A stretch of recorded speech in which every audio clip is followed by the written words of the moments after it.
सहर्ष स्वीकारा है। यह कविता गजानन माधव मुक्तिबोध द्वारा लिखी गई है। जिंदगी में जो कुछ है, जो भी है, सहर्ष स्वीकारा है, इसलिए कि जो कुछ भी मेरा है वह तुम्हें प्यारा है। गर्बीली गरीबी यह, ये गंभीर अनुभव सब, यह विचार वैभव सब, दृढ़ता यह, भीतर की सरिता यह अभिनव सब। मौलिक है, इसलिए कि पल पल में जो कुछ भी जागृत है अपलक है, संवेदन तुम्हारा है। इस काव्यांश में कवि ने जीवन में प्रत्येक परिस्थिति को सहर्ष यानी खुशी खुशी स्वीकार करने की स्वीकृति दी है। यहाँ पर अपने प्रिय का प्यार कवि को सब कुछ सहने की शक्ति प्रदान कर रहा है। अब हम पंक्ति दर पंक्ति इसकी व्याख्या देखते हैं। जिंदगी में जो कुछ है, जो भी है, जिंदगी में जो कुछ है, जो भी है, सहर्ष स्वीकारा है। सहर्ष यानी हर्ष के साथ, प्यार के साथ, खुशी के साथ, इसलिए कि जो कुछ भी मेरा है वह तुम्हें प्यारा है। कवि कहते हैं कि ज़िंदगी में जो भी सुख दुख हैं, जो भी कठिनाइयाँ या फिर अच्छे पल हैं, जो भी खट्टे मीठे अनुभव हैं, कवि इन सब को खुशी खुशी स्वीकार करता है, सहर्ष स्वीकार करता है, क्योंकि वह अपने हर क्षण को, अपने हर पल को अपने प्रिय से जुड़ा हुआ महसूस करता है। और वह कहता है कि मेरा जो भी सुख दुख है, मेरी जो भी कमियां हैं, जो भी अच्छाइयां हैं, उन सब के साथ तुमने मुझे अपनाया है। किससे कह रहा है? अपने प्रिय से कह रहा है। तुमने मुझे प्यार किया है, तुम मुझे प्यार करते हो, इसलिए अगर तुम्हें यह सब प्रिय है तो मुझे भी यह खुशी खुशी अपने जीवन की हर स्थिति स्वीकार है। तो कहना यह चाह रहे हैं कि उनका यह जीवन उनके प्रिय के प्रेम की देन है, और आज कवि के जीवन में जो कुछ भी है वह उसके प्रियतम को, संबोध्य को प्रिय है, इसलिए उसे भी स्वीकार है। तो यहाँ इस जो ये एक भाग है, इसमें आप देखिए कि खड़ी बोली का प्रयोग किया गया है। अब सहर्ष स्वीकारा में अनुप्रास अलंकार है, सवर्ण की आवृत्ति है, और आपने देखा भाषा में प्रवाह है, प्रवाहमयी भाषा का प्रयोग किया गया है, अतुकांत है, साथ ही मुक्तक छंद है। अब आगे देखते हैं।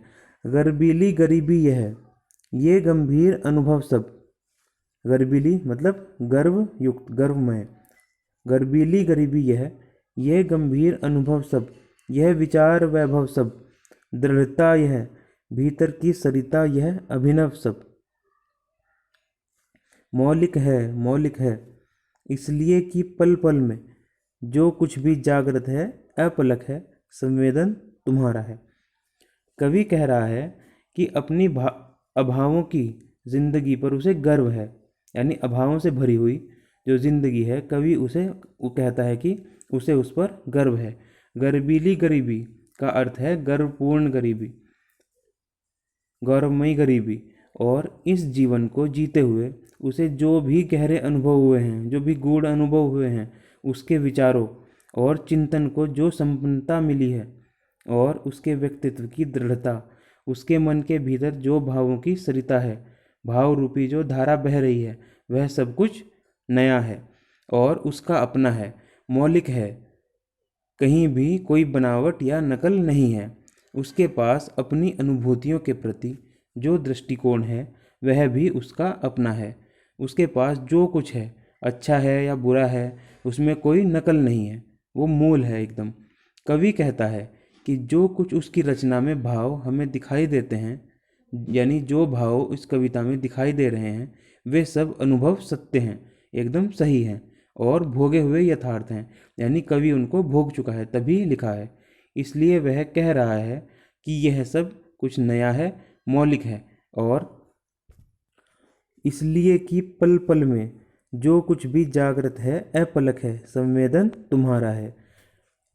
अब कवि कह रहे हैं कि अपने प्रिय से संवेदनाओं के धरातल पर जो भी उसने अपने प्रिय का प्रेम पाया है, यह सब कुछ जो उसे अपने जीवन में मिला है वह उसकी प्रेरणा के कारण है।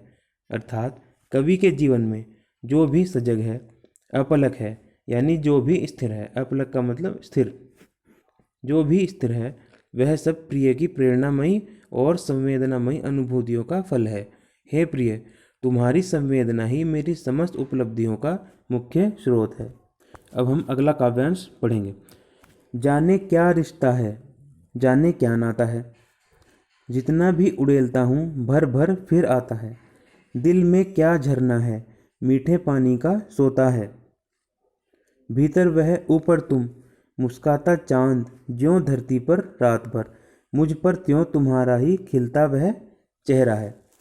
कवि कहते हैं कि तुमसे मेरा ना जाने क्या रिश्ता है, क्या संबंध है, यानी मुझे यह बात पता ही नहीं है हमारा एक दूसरे से रिश्ता क्या है, किसका, जीव का और उसकी प्रेरणा का। कवि कहता है कि तुमसे मेरा माँ, पत्नी, प्रेमिका या बहन, इनमें से कोई नाता तो ज़रूर है। यानी इस काव्यांश में कवि अपने प्रेरक को चाहकर भी भुला नहीं पा रहा है। उसे हर काम के पीछे अपनी प्रेरणा ही नजर आती है।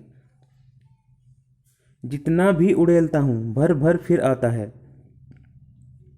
यानी कवि कहता है कि जितना भी मैं तुम्हें भुलाना चाहता हूँ उतना ही मेरा हृदय तुम्हें अधिक याद करता है, या फिर आपके लिए मैं इतना प्यार अपने हृदय में रखता हूँ कि जितना भी मैं निकालने की कोशिश करूँ उतना ही वापस मेरे अंदर भर जाता है। दिल में क्या झरना है, मीठे पानी का सोता है, कि ना जाने मेरे अंदर कौन सा झरना बहता है जिसमें मीठे पानी का सोता है, माने अमृत के समान विचारधारा बह रही है, या आपके लिए प्रेम भाव उमड़ रहा है। जैसे आगे देखते हैं। भीतर वह ऊपर तुम, कवि कहता है कि किसे याद करके कहता है अपने प्रिय को कि तुम यद्यपि ऊपर हो, यानी शायद कवि किसी ऐसे को स्मरण करके कह रहा है जिसकी मृत्यु हो गई है, जो अब इस दुनिया में नहीं है। कहता है कि तुम यद्यपि ऊपर हो पर मेरे दिल में तुम्हारी यादों का झरना हमेशा बहता रहता है। ऐसा लगता है मानो मीठे पानी का झरना हो। आगे कवि कहता है, मुस्काता चांद ज्यों धरती पर रात भर, कि जैसे पूरी रात चंद्रमा आकाश पर खिलता है और उसकी चांदनी इस पृथ्वी पर बिखरी रहती है, तो ऐसे ही मुझ पर त्यों तुम्हारा ही खिलता वह चेहरा है। यानी कवि के मन में आपके प्रति प्रेम भाव उमड़ता रहता है। कवि कहता है कि मेरे मन में, अपने प्रिय को कह रहा है कि मेरे मन में आपके प्रति प्रेम भाव उमड़ता रहता है। यानी जिस प्रकार धरती पर सारी रात चांद का प्रकाश रहता है, वैसे ही मेरे हृदय में भी तुम्हारा हंसता हुआ चेहरा समाया रहता है। आगे कवि कहता है कि सचमुच मुझे दंड दो कि भूलूं मैं तुम्हें भूल जाने की दक्षिण ध्रुवी अंधकार अमावस्या। शरीर पर, चेहरे पर, अंतर में पालूं मैं, झेलूं मैं, उसी में नहालूं मैं। कवि यहाँ कहना चाहता है कि वास्तव में मैं तुम्हें चाहकर भी नहीं भुला सकता। किससे कह रहा है? अपनी प्रेरणा के स्रोत से कह रहा है। यह कह रहा है कि मैं तुम्हें चाहकर भी नहीं भुला सकता, जितना भी चाहूँ नहीं भूल सकता, चाहे मैं कितना भी प्रयास क्यों ना कर लूँ, मैं तुम्हें भुला ही नहीं सकता। इसके लिए चाहे तुम मुझे दोषी मानो, दंड दो, यानी सचमुच मुझे दंड दो कि भूलूं मैं। यहाँ इसी लाइन में कवि कह रहा है कि चाहे तुम मुझे दंड दो पर मैं तुम्हें नहीं भूल सकता। फिर कहता है तुम्हें भूल जाने की दक्षिण ध्रुवी अंधकार अमावस्या, यानी इसके लिए चाहे तुम मुझे कोई भी दंड दे सकती हो। कहता है कि उस दंड को उसी तरह सहन कर लेगा जैसे दक्षिण ध्रुवी, यानी दक्षिण ध्रुव के अंधकार में अमावस्या के अंधेरे को शरीर, चेहरे और हृदय में महसूस करता हूँ। शरीर पर, चेहरे पर, अंतर में पालू मैं, यानी उस अमावस्या के अंधेरे को अपने शरीर पर, चेहरे पर और हृदय में महसूस करता हूँ। यहाँ तक कि मैं उसी में आत्मसात हो जाऊँगा। झेलूँ मैं, उसी में नहा लूँ मैं। इस पंक्ति का भावार्थ है कि मैं उसी में आत्मसात हो जाऊँगा। यहाँ पर कवि कहना चाहता है कि वह अपने प्रिय को, अपनी प्रेरणा के स्रोत को चाहकर भी नहीं भूल सकता। उसके ना भुलाने का यदि कोई दंड है तो उसे सहन कर सकता है। अब इस काव्यांश का भाव में जो विशेष है वो देख लेते हैं। इस काव्यांश में प्रश्न अलंकार का सुंदर प्रयोग किया गया है। दिल में क्या झरना है, ये देखिए प्रश्न, यहाँ पे प्रश्न, इसमें प्रश्न अलंकार है, यानी कवि एक तरह से पूछना चाह रहा है। भर भर में पुनरुक्ति प्रकाश अलंकार है। मुस्काता चांद। मुस्काता चांद में मानवीकरण अलंकार का सुंदर प्रयोग किया गया है।